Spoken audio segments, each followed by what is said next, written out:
Welcome to Podtendo's Top 10 list. Listen to the show, we'll explain it. I can't explain it during the opening. Enjoy! Hey guys, welcome. This is the Podtendo's Top 10 list. Specifically, Top 10 N64 games. So I am your co-host, Mick. I'm joined by...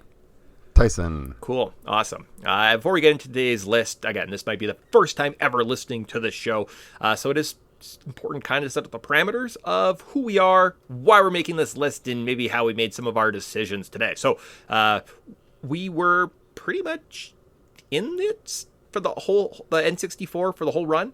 I know we had an N64 pretty close to launch, right? Within the first couple months. I think in that first Christmas, we had our Mario 64s. We were saving up buying the Diddy Kong Racings and whatnot.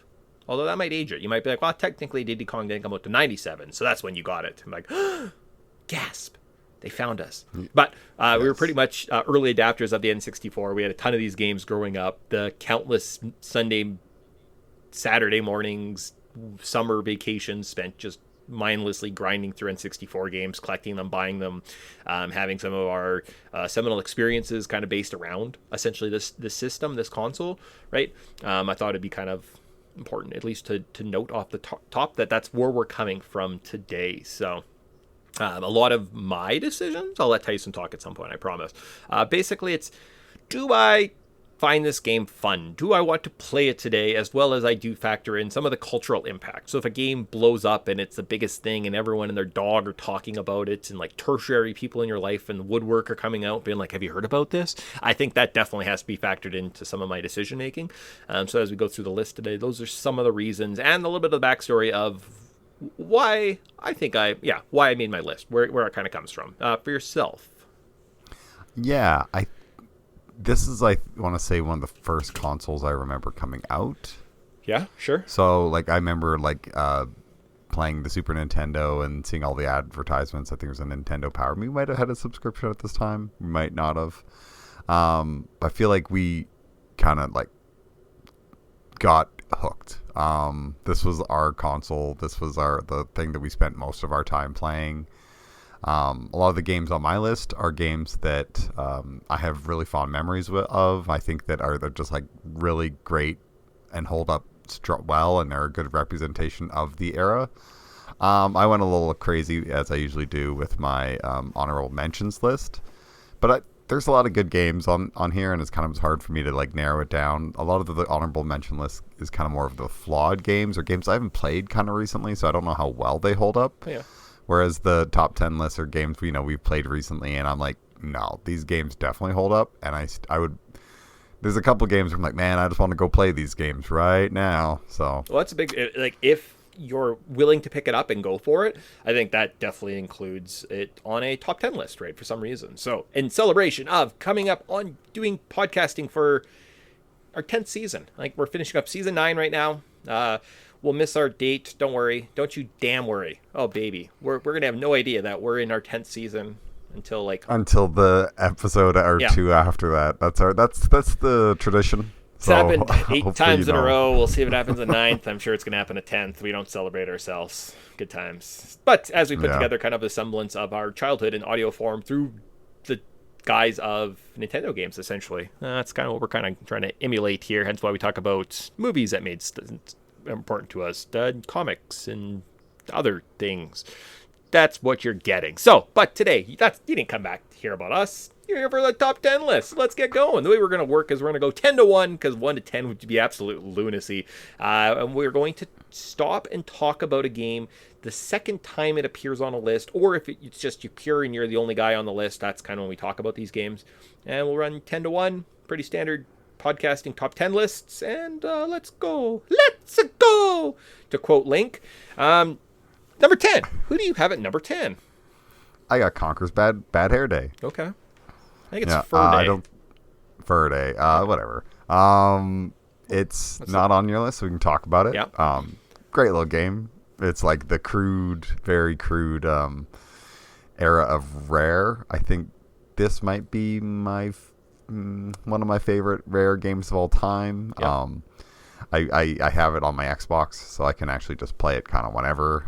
Thank goodness. That's the ticket right there. Cool. All right. Yeah. But it's like it's fun. I mean, this game, like who like Conker, that little squirrel from Diddy Kong Racing, got his own game, and who would have figured? He swears, he's a drunk. And it's kind of just like the whole setup is it's so goofy that the one main villain wants to use him as a stool for his chair or his table that keeps spilling his milk. It's missing a leg, and a squirrel is a perfect size to fit in there. So he wants it, like that's the setup. But he gets drunk one night and just tries to get his way home. So, great game, a lot of fun, a lot of crass, crude humor, and I love it. So solid. Yeah. I know we rented it at some point. We played some multiplayer. There was a pretty fun survival game where you could sit in the Gatling gun and you had to kind of like shoot survivors or immigrants as they come off the beach. It's pretty dark. Very dark. Dark, mature content. I know we had a little bit of time with it. I didn't spend tons of time with it, right? Because again, it was just a rental series. Definitely one of those ones you should have sat down with and played. So I don't have tons of experience. I haven't went back and played it. So I actually could not speak of Conker's Bad Fur Day. Good, bad, I don't know. It kind of looks just like a banjo clone-ish. I know a Pooh sings to you at some point, right? But that's kind of my history. At some point, hopefully we get to that in the next year or two. That's kind of my plan, is to kind of get that into the rotation. Maybe we play it this year, right? If you like it so much, maybe it kind of... I have a couple... Yeah, we'll see. But it's coming. It's coming. So my experience with that will probably increase. Will it move up on my list? We'll find out. Go from there. For myself, I also have a game that does not make your top 10 list, so I guess we talk about it right now. And we talk about Mega Man 64, which is just a port of the Mega Man Legends that appeared on the PlayStation earlier that year. I don't know the exact specifics, and probably a game we're talking about soonish. It's a game I've been kind of chomping at the bit to play. I know as a kid I sat down and beat the entire experience. I loved kicking that can and getting different armor and getting... I think your like color changes if you do something crappy or something like that, how much time you waste. So I had like my dark black suit because I wasted so much time just kicking that stupid can. A game I'm pretty excited to get into. As we talked in the last couple top 10 lists, big fan of Mega Man series, really stands out in my mind, really enjoy it. And there aren't a lot of entries that I'm like disappointed by. So I'm curious to go back and try the first 3D entry into the series and see how does it hold up. Because in my mind, it is at least worthy of a top 10 list, but I might be in for a rude awakening when I pop that bad boy into the old N64 here in the next few months.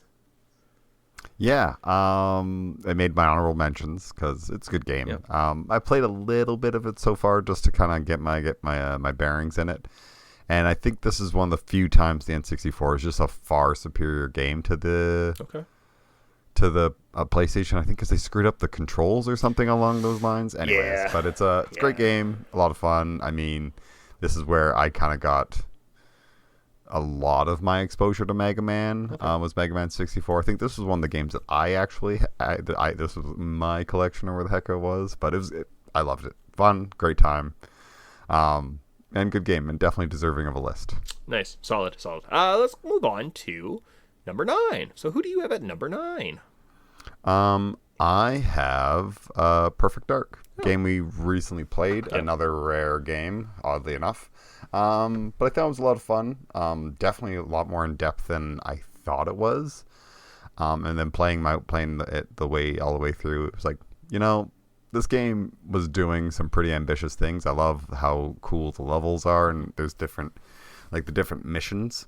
It felt like a much more alive game, and it just kind of starts going sci-fi bonkers, and I love it. I think it's cool. I liked it so much. I even played the Perfect Dark game when it came out on Xbox. The next one that everybody kind of dumps on as a terrible game, but I definitely beat that game. So yeah, and like I mentioned, my entry point to Perfect Dark was when I played it in January, so just a couple months ago. Didn't play it before that, and was kind of blown away with the experience. I was like, oh, this is just kind of a better GoldenEye on the N64. It's a little bit more clean, a little more thorough. The story actually makes sense. It's cohesive. It moves along. It gives you interesting missions. For the most part, the missions are like pretty straightforward. The levels are unique. They're not just the rehash of the same level, but in like various stages of construction. They look better.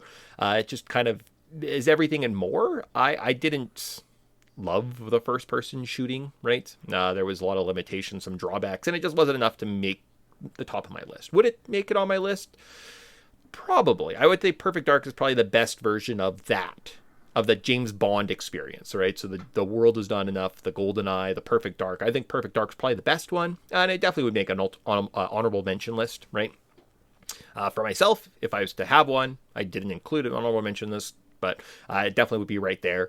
So, but it did not make it. But I understand an inclusion of it, right? To be able to kind of look back and be like, oh yeah, no, this is kind of like the best first-person shooter on the N64. It's such a big genre. Sure, it has to be represented. Cool. Yeah, no, it's a great game. What do you have at number 9, Mick? At number 9, I have a game that I'm interested to get into and play. And again, I think it's coming up, and it's just, I don't know. I played it a lot as a child. It is the action adventure platformer Bomberman 64. I guess more of a puzzle platformer, I suppose. I remember playing this quite a bit as a kid. One of my friends growing up loved this game. Absolutely. He made Bomberman Lego pieces, and he always made it play with them. Has a pretty fun, interesting multiplayer, right? So that's what Bomberman was known for. It was on the computer. It was on a grid block. You dropped little bombs. You could get different power-ups from destroying blocks to make bigger bombs, to have more bombs, right? And the idea was kill your friend, trap your friend, blow them up. So the N64 basically was just Bomberman, that simple multiplayer bomber action in 3D worlds, as well as kind of a more intricate, puzzly world. Playing it, doing a little bit of research, I guess, for this podcast, as maybe potentially as we play it in the next few months.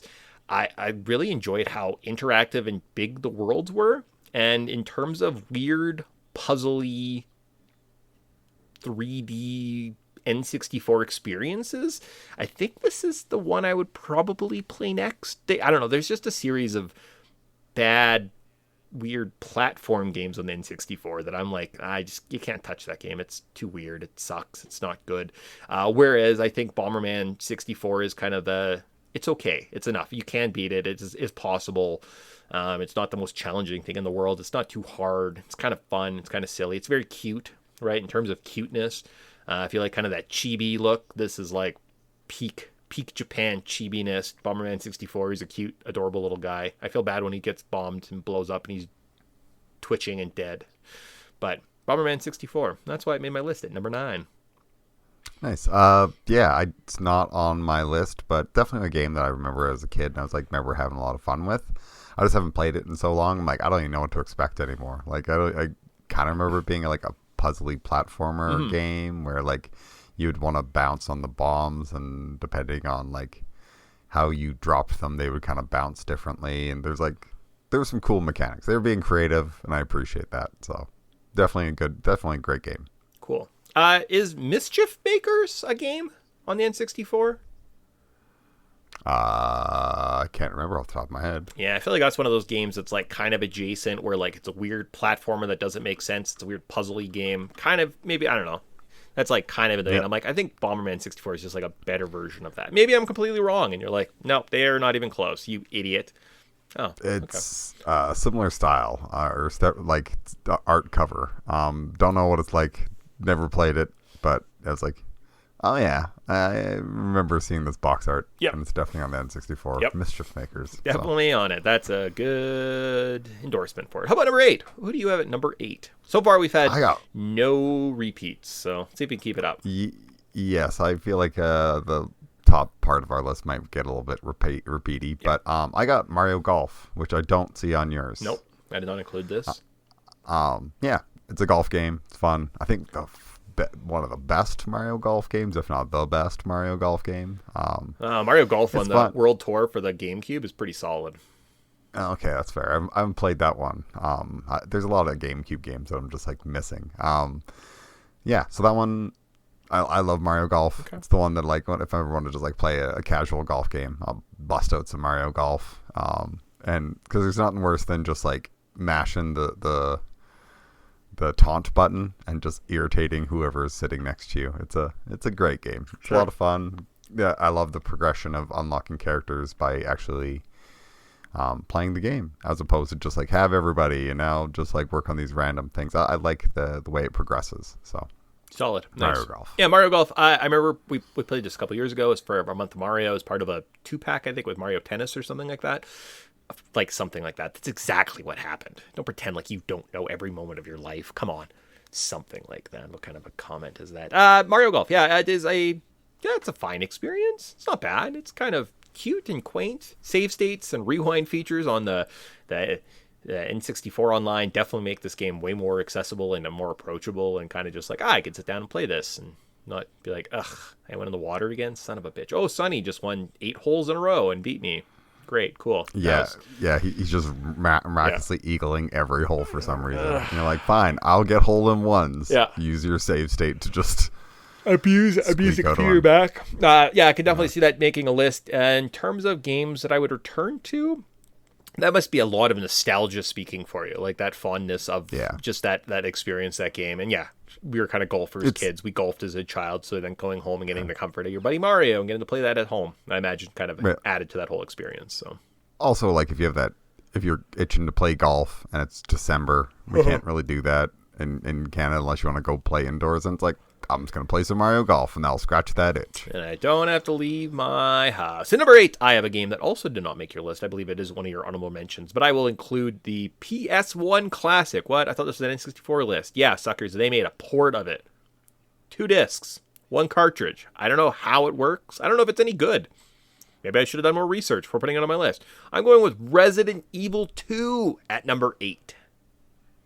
Yeah, great game. Yep. I have so little experience of the N64 version, so I was like, I'm going to put you on my honorable mentions because this may not be the best version of this game, but it's a great game. A lot of fun. Yeah, I think it works well. You do need I know you have to use your memory card, right? So that was kind of one of the drawbacks. But in college, my roommate actually had this as one of his games, and I was like, RE2 on the N64. I was like, I had never heard of it. I didn't know that existed. I only known it from my PlayStation experience, right? So the multiple discs playing through it.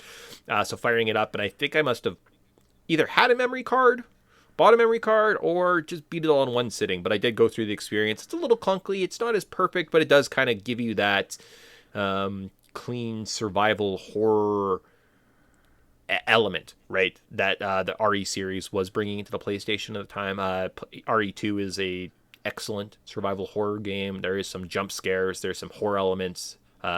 Overall, pretty fun kind of tank control-y game. The reason it is down on my list is it just isn't the best version. It doesn't look as well. It doesn't sound as good. I think they're missing some audio files. So they had to kind of obviously compress a couple things, eliminate some areas.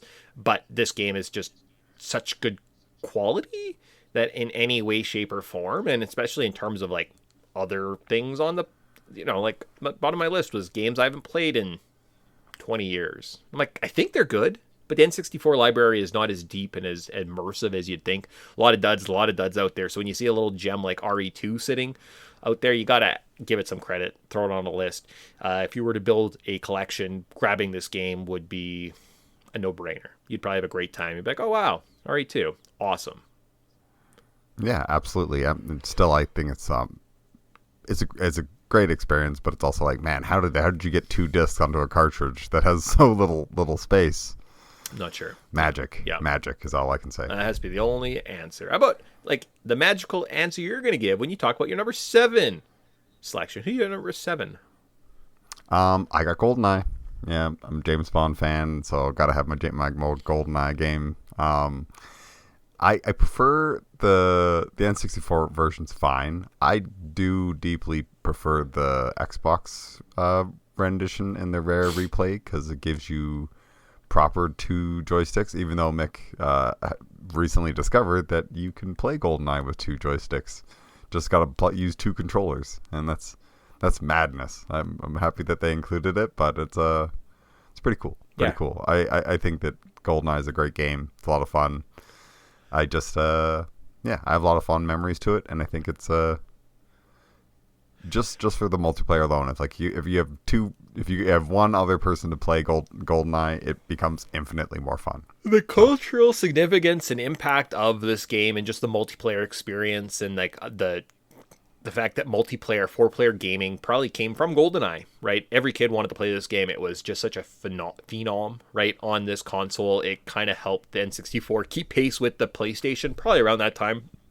And that's an actual statement, I believe. Like, the reason N64 was able to just even stick around in this era was probably mostly due to GoldenEye and just its importance of getting 4 people to shoot the balls off each other and play with proximity mines and golden guns. It is just such a powerhouse in terms of what were the iconic moments and games of the series. It did not make my list. It is one of my honorable mentions. Probably would be my first honorable mention. It was the first guy kicked off the list, and mainly because it isn't great. Going back and playing it now, you're like, feels like an old game. Yeah, okay. It's not the most fun experience to return to. When I do return to it, I'm always like, man, this is a drag. Ugh. Unless I'm like playing it with a friend or something like that, I'm probably not going to bust it out. In terms of multiplayer games, I'm playing with a friend. This might be top of my list. I think it's amazing. It's great. But in theory, this is just my solo N64 list. I'm not playing with any friends, so it did not make it. But yeah, it should be included on everyone's top 10 list because it is just, well, unless you're me, because I'm special apparently. But it is good. It's not good.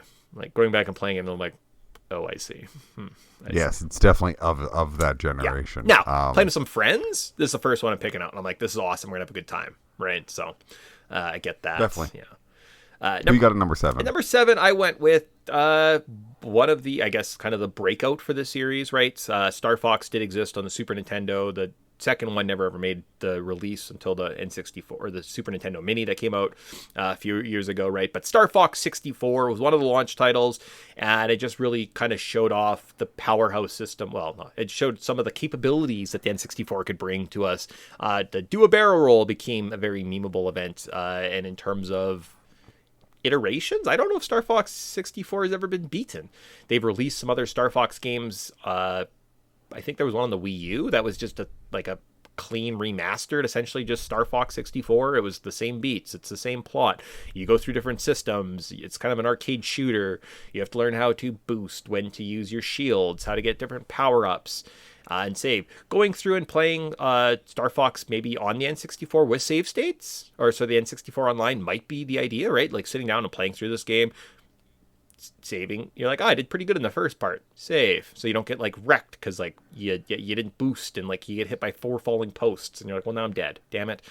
Ugh, right? Helps you maybe with the patterns a little bit more. But I think Star Fox 64, in terms of just powerhouses, big important games, I think I had to give it credit. I wanted to show some importance and throw it on my list because I think it is a very impactful, important game in the Nintendo kind of lifespan, and really helped just add a different variety, right, that we weren't seeing in other games and genres, right? And it's just kind of its own little unique genre, space shooter that lives off in its own little world, and it's happy doing its own thing, and it's kind of the apex of its own category. But I think it's done really well, and it's one of those, going back and playing it is it's fun. And if you throw a save state in there, oh baby, it's great.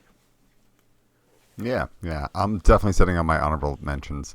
I think this is just like the best Star Fox game that they've ever made. Mm-hmm. Just kind of really makes me sad that you're like, well, much like F-Zero on the Super Nintendo, it's like this is kind of where it ends for you. I'm sorry, Star Fox, but you're a massive character and you will only live on in Smash Brothers. All right. So 4 down each. We've talked about 8 different games. Will we start having some repeats? Maybe. Yes, who do you have at number 6?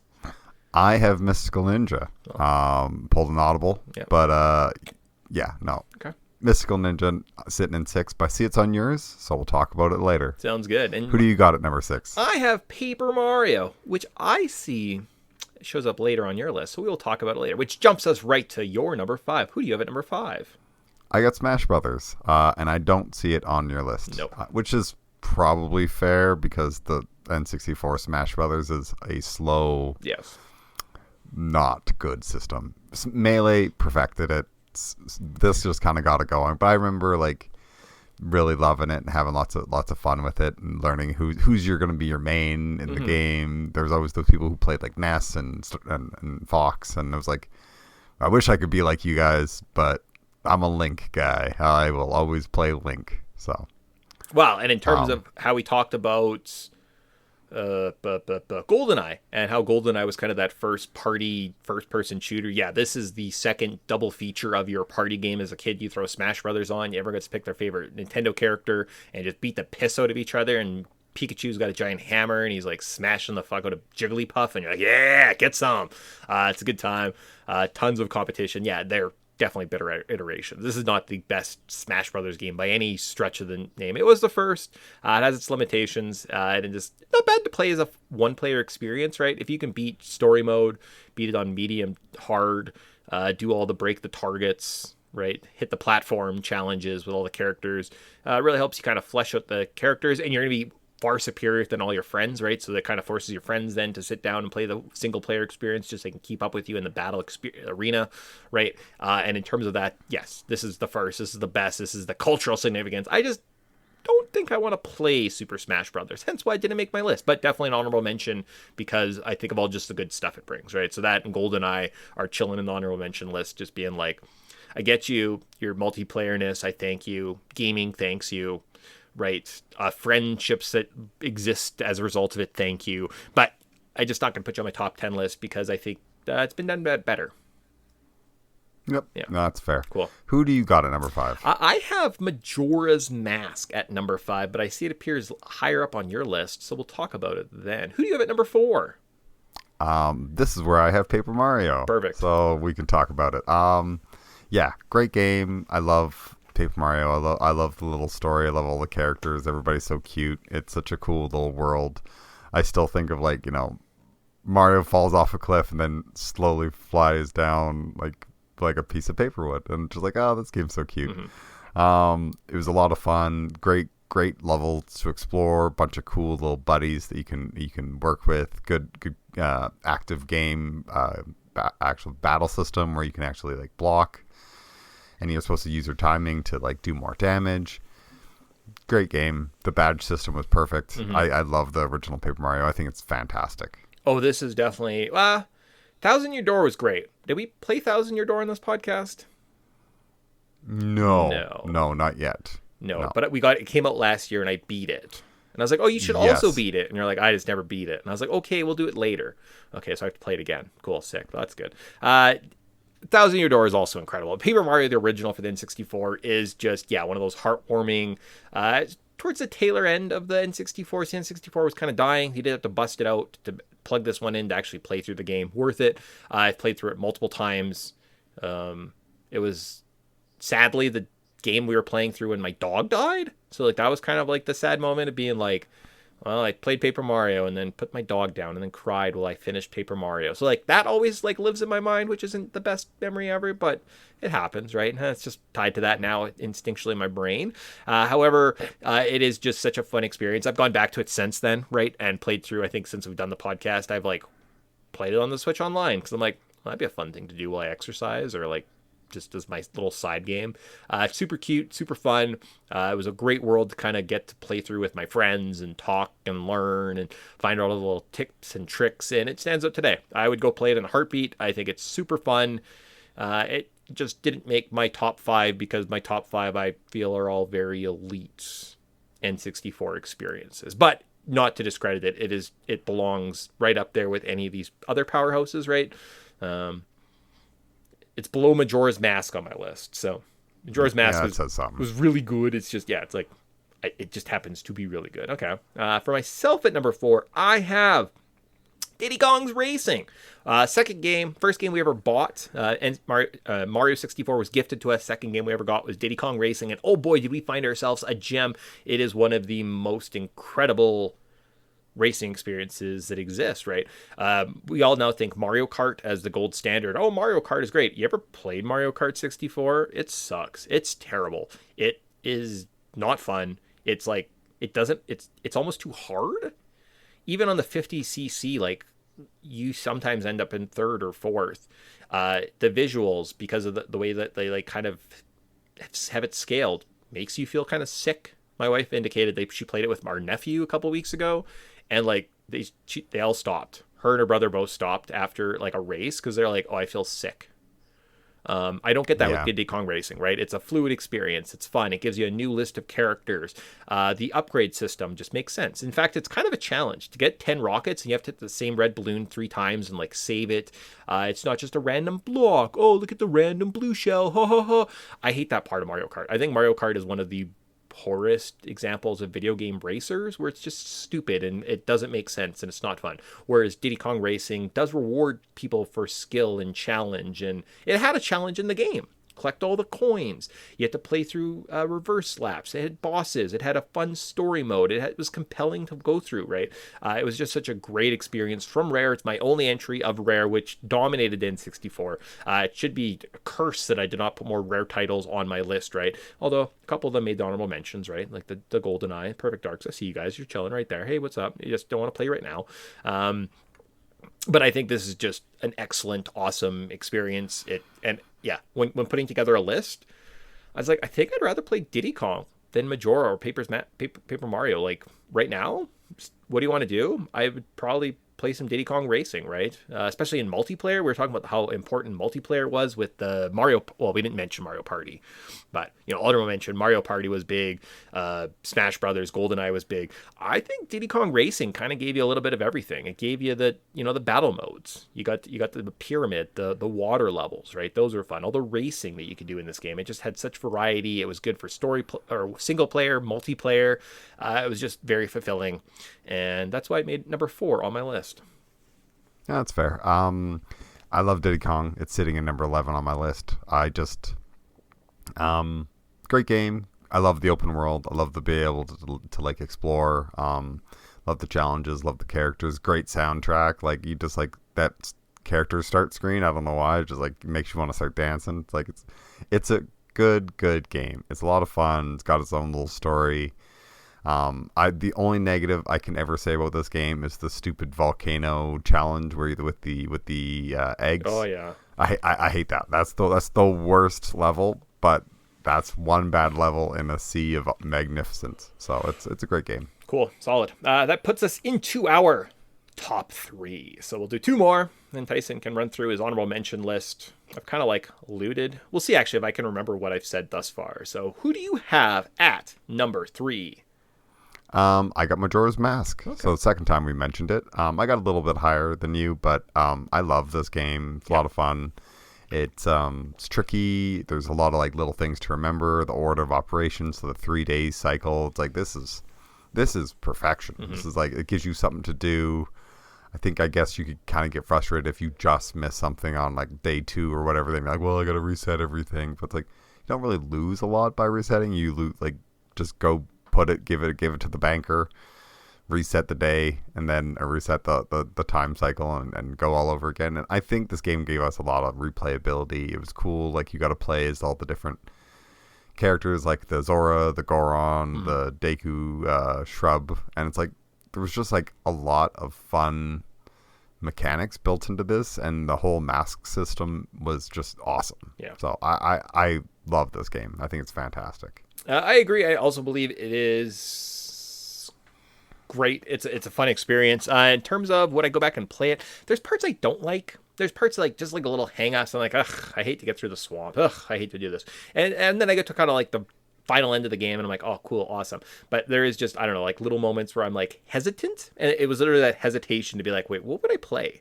Right? And having that question of like, I think I'd rather play Diddy Kong Racing. Okay, cool, interesting. But I'd rather play Majora over Paper Mario. Okay, cool. So that's kind of where it fit on 5 on my list, just based on that. But I mean, it's a top 5 game. I thought it was an incredible experience. It's great. It is not one that I've returned to as frequently as I thought. For a while there, I was only playing Majora's Mask, but then kind of once you understand the sequences, it's the I have to play through for this long. I need to do this. I need to play. I think it's like the time now. Save states, obviously, you can just pick it up and play whenever. Time is insignificant, right? But the lack of saving and time mechanic, even though it's great and incredible, and I'm like, honestly, it's one of the best Zelda games. It's incredible. You have to give it a try if you haven't. Like, you're scared of it. No. Like, put those shortcomings aside. You will love this experience once you give it a chance. It is actually one of those things that it's a bit of a turnoff. I know they're great mechanics and they're awesome, but sometimes I don't want those pressures. right? Sometimes I just want to be able to have fun and do something goofy and silly, and don't want all that seriousness, right? That darkness, because it's a dark game. It's very heavy at times, right? To kind of look at these characters and watch them suffer, and it's just a lot of grief and death. And really, people have theorized it's about the 4 stages of grief, right? Or 5 stages of grief, right? And just how you overcome with death and accept death. And it's a heavy topic for sure, right? I think it's an incredible experience. It's just more of that. I don't want to play it. That made it kind of go down further on my list, right? But it's incredible. It's an incredible experience.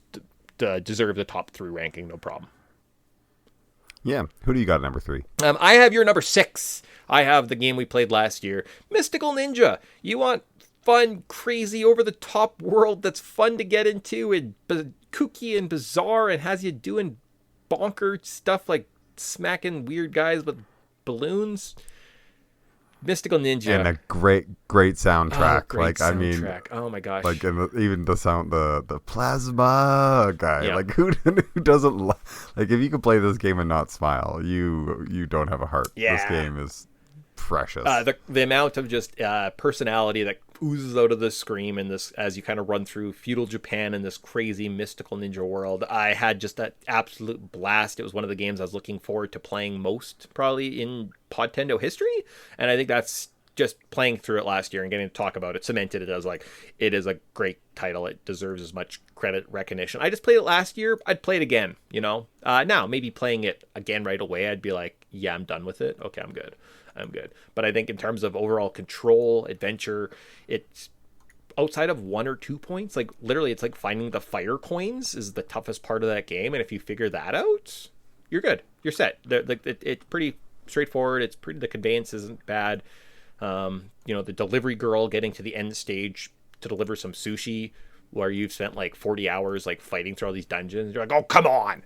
It's funny, it's cute. I put it in my top 3 just for that reason. I thought it was like super fun, and if it's one of those ones you haven't gone back to or you don't know about, do yourself a favor, get yourself a legitimate N64 from a secondary market and a legitimate copy off eBay and spend thousands of dollars, or just emulate it, and you'll be like, cool, awesome, I'm glad I played Mystical Ninja. That was a lot of fun.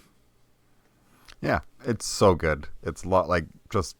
It's a precious game. It's so funny. It's got such a good sense of humor. I mean, it's got mech battles. It's got this cool little world. It's got like the little sushi girl who again there's just fun, good sense of humor, good writing. Like it is just a great little game. Multiple characters you can play as. Like who doesn't love Sasuke? And he gets like a rocket pack and then a Bitsumaru, and is just like, and then he shrinks really small and he's funny, and yeah, it's just like. Any game that basically starts out while your 2 characters are getting like kicked out of a place for being like little pervs is hilarious. Like this game is so awesome. I definitely stole this when I saw this on your list. I was like, man, how do I not have Mystical Ninja on my list? Like this game needs to be here. It's so good. That's the power of this game. Is Tyson looked at my list, and as soon as he saw it, he's like, oh, I made a mistake. I'm not including it, right? So I think that kind of just goes to show the credence of that, what that brings, right? But that leaves 2 more titles on our list. We should talk about our number 2, and then we'll kind of look at our recap everything before we get into our number 1. So number 2, we both have actually the same 1 and 2 for the first time since doing this podcast. So Tyson, who is our number 2? We got Mario 64. Oof, the first, but one of the best. Hell yeah. We reference it all the time as the template, the masterclass. How do you make a 3D platformer? Yep. Mario 64. That's it. Go. This game, they did it right. It's like the controls are tight, the camera's wicked. Like it's fun to explore. There's tons of things that you can do. Even like the harder stuff, like the collecting 100 stars or 100 coins to get the stars, like that can be difficult, but at the same time, it's fun to do. Like running around this world, you don't feel robbed by the unfairness of the difficulty. It's perfectly balanced. There's like the special caps that you can put on. Like, man, this game was just a masterclass on how to do this, and they just nailed it right off the bat. Like, well done. Nintendo. And that's just like the cultural impact of going from Super Mario World, Mario 3, 2D platforming perfection, to 3D platforming perfection. You throw essentially, which is your launch title for your system, and you make one of the finest video games ever made. Big credits to Nintendo. One of the reasons that I think they're still one of the powerhouses in video gaming today is because they were able to do these shots, right? Hit it out of the park, no problem. We got this. We have a great team. We know exactly what we're doing. We have a real firm grasp on our medium. And it just, it's incredible. I just played it, guys. I just played through this in January. I was playing a no coin challenge. How many stars can you get at Mario 64 without getting a single coin? Now, recorded coin. So essentially, avoid all the coins in the levels. What can you do? You can beat Bowser. You can get 70 coins. Now, there's some caveats you have to make. Right, maybe in special stages you collect coins on the slides because they don't really count towards your total anyways, right? But super fun challenges, lots of different unique ways, tons of variety of the gameplay of exploring the castles to all the paintings to the 15 different courses that you get to see, and just like Tyson said, perfection. We talk about it. It's great. I think one of the benefits of playing this or doing this podcast, this kind of side project that we've been doing for these years, is like slowly going through the video game catalog throughout the years and getting to the out of the 2D slog into the 3D world and seeing the Mario 64 and getting to really appreciate what it was doing and like where we've come from. And now it's pretty similar. Like, I'll be honest with you, Mario Odyssey, that game came out 5 years ago, but like a recent Mario game like Mario Odyssey feels a lot like Mario 64.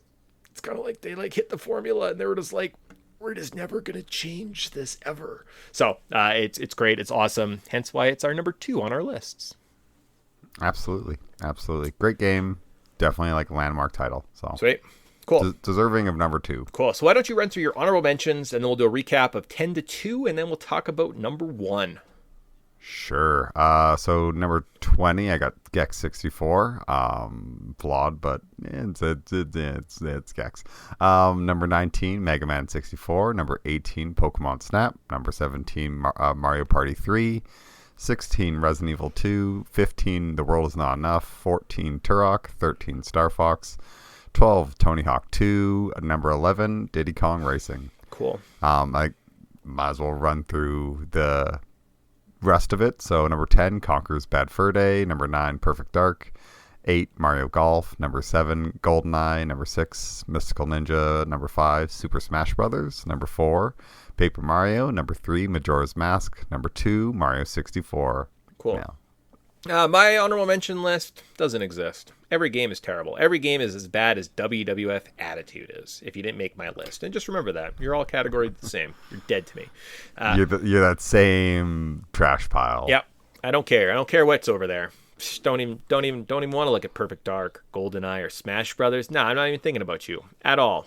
No. Not doing it. Can't make me think about you. At number 10, I've got Mega Man 64. 9 sees Bomberman 64 coming to the mix.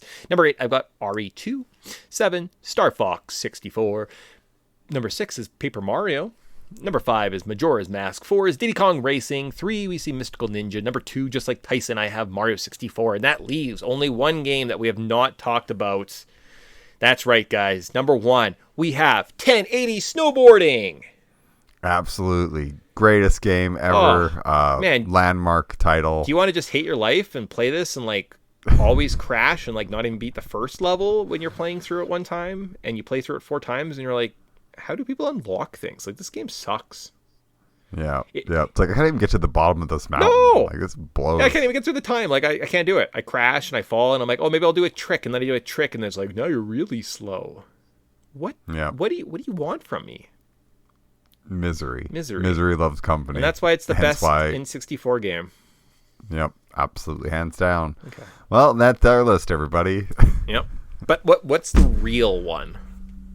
Yes, of course. If we haven't mentioned it, most of the games that people think of when they think of N64, if it's not Mario 64, Majora's Mask, come on, it's Ocarina of Time, everybody. Like, yeah. I know we tried to draw this out as much as we could, but yes, me and Mick both agreed. Number 1, both of our list, Ocarina of Time.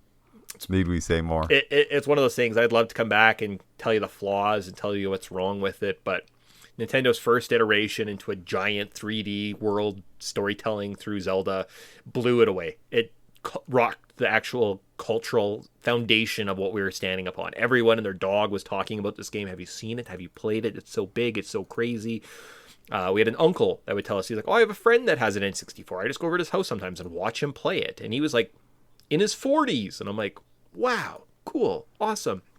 It was a landmark game. It was quoted as one of the best games ever. Perfect scores across the board. It was one of the best video games of all time.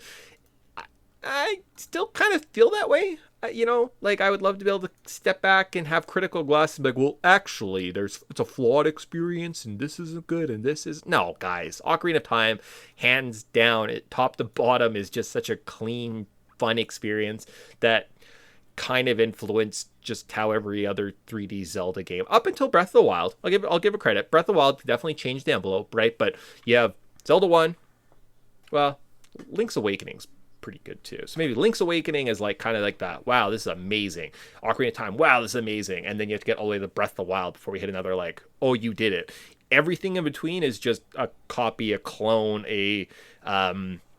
using the kind of the name of Ocarina of Time to sell your video games, right? It was just that impactful that the Skyward Swords existed and people think it's a good game because of Ocarina of Time, right? The wool that was pulled over generations of people's eyes. It's crazy. So just the importance of this game, it can't be understated, right? We did a whole mini series. If you go back and listen, I still like it. I go back and listen a couple times and I'm like, it's a solid 5 episodes, you know, like 3.5 hours of your life. You listen to some guys talk about Ocarina of Time. I think we do a nice little job. It's pretty solid. Ocarina of Time, you are the best. Yep. Absolutely. Probably one of the best games of all time. Definitely the best N64 game. Yeah. I'm thinking about going back and replaying it right now, just so. I just beat it a couple months ago, so yeah. Yeah, it's one of those games where you just gotta keep going back. Every once in a while, and I'm like, yeah, I'd play through this. I'll just play through it and I'll stop when it gets bad. I have some movies like that too. Like I'll just start watching it, and when it gets bad, I'll turn it off, and then it's just the end. And I'm like, oh, cool, sick. And that's Ocarina of Time. It just doesn't really get bad. And it's fun to go back and revisit and explore and like, oh, this puzzle and that puzzle. And you get better at this and you get better at that. And you can skip this and you can skip that. It's just, yeah, one of those kind of incredible experiences that you can't be like, it's now 27 years and people are still saying it's one of the best games of all time. And I would think long and hard about including it on like a top 10 list of all time video games. But like in terms of importance and impact, it's right up there, guys. Like this is such a big powerhouse that you couldn't not put it on. I just played the game. I just put it, and I had to put it. I was like, I guess Ocarina of Time is the best game. Damn it, let's go. Yep. It's fantastic. There's a reason why it's like stood up. I still think this is one of my favorite ones of all time. I love it. It's super good. It's tight. Yeah, there's some sloggy parts, but at the same time, I just sit back, enjoy the music, and just enjoy the ride. Like it's a great game, a lot of fun. Ding ding ding ding ding ding ding ding ding. You mean like that music? Yeah, that movie. I was thinking more of like. Yeah. Yeah. Okay. All right. I mean, everyone's like. Yeah. I'll be honest with you. Your ding dings were better than your ah-ha-has. So, yeah, we're not trained singers here. But unless I'm we know drunk. A good game. We name. Hey, you know what? Put a karaoke mic in our hand, and all of a sudden we can sing Nickelback like nobody's business. You will not stop believing my performance when I'm done with you. One more time, don't stop. All right, cool. So with that, I think that wraps up our top 10 list. Of course, it has to be Ocarina of Time. I did. Yeah. No, that's all I have. Did we miss anything? Nah. We dabbled, and I think your list really helped solidify mine. Because if I didn't have Mystical Ninja on there, I would have been kicking myself. Yeah, so. I feel like you're sitting here telling me that like Mario Party 3 is your 6th favorite game. I'm like, yeah, really? You know, it's a 55-turn Mario Party 3 game with like CPUs on easy is going to be like a fun 3 hours of your life. Okay. Depending on how much beer and pizza I have. Oh, yeah, that's fair. Okay, cool. So that wraps up this experience. We've recorded a bunch of these out of order, so I literally have no idea what's coming up next or what came before this. So we exist. This list exists. That's all I can say. It exists. Yes. Yeah. And tune back in because, we're now diving into I think our top 10 lists are going to start getting kind of a little creative here. So I think it's going to be a lot of fun. Yeah, I would say I was an expert on Nintendo, Super Nintendo, N64. I'm feeling pretty good with those. Everything else, every other list, I'm like, movies, I guess. My favorite movies. It's pretty easy to say, like, oh, these are my favorite movies. But yeah, some of these lists, I'm like, GameCube games. That'll be an interesting. I think that's like our next top 10 list that's coming out. And I'm like, ooh, interesting. Oh, no. How many Resident Evil games can I shove onto that list? All of them. Cool. Basically. Yeah. Sweet. So with that, that wraps up our show. We say goodbye, and we'll see you guys at some iteration in a few weeks and talk then. So, until then, bye. See you.